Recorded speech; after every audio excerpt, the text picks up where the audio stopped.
Hello, my name is Daniela and I'm going to be talking about a statue called the Lion Man. It is estimated that it was made during the Ice Age era, about 40,000 years ago. The statue itself is a hybrid of a cave lion and a human. A cave lion was one of the strongest predators in their time. It is believed to be 3 times bigger than an African male lion. The cave lion has no mane around its face, and so the Lion Man doesn't have one either. How was it found? Well, in 1939, 2 German archaeologists were rushing trying to find artifacts before the Second World War.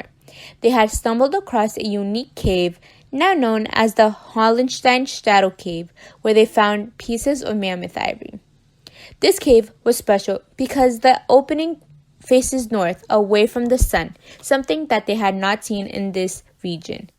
Luckily, the archaeologists safely put away the pieces before they left to fight in the war. But what they had not realized was that when they put the ivory pieces together, it would make a statue. In 2009, there was an exploration in the Shadow Cave where they found more pieces of the sculpture. Now, the Lion Man has more than 300 pieces, which took 2 years to build in 2012 to 2013. The statue is 31 centimeters long and its color is a light beige. It stands on 2 small human feet.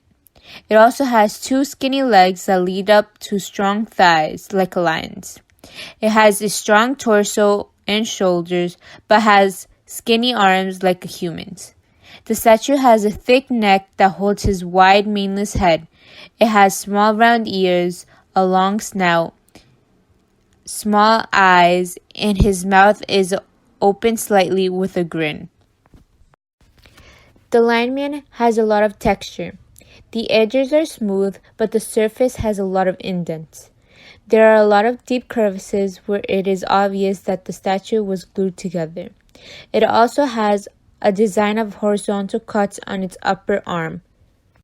There are many theories on why someone would spend so much time making this figurine. There is other artifacts found in caves around the area made from mammoth ivory, but it was weapons and sculptures of common animals. Some believe that it could represent how people back then can understand the power between humans, the cave lions, and mammoths.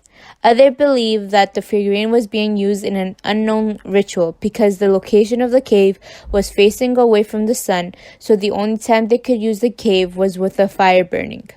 The torso being smooth could show that they passed the Lion Man around the circle, telling stories about the importance of the sculpture that we know nothing about.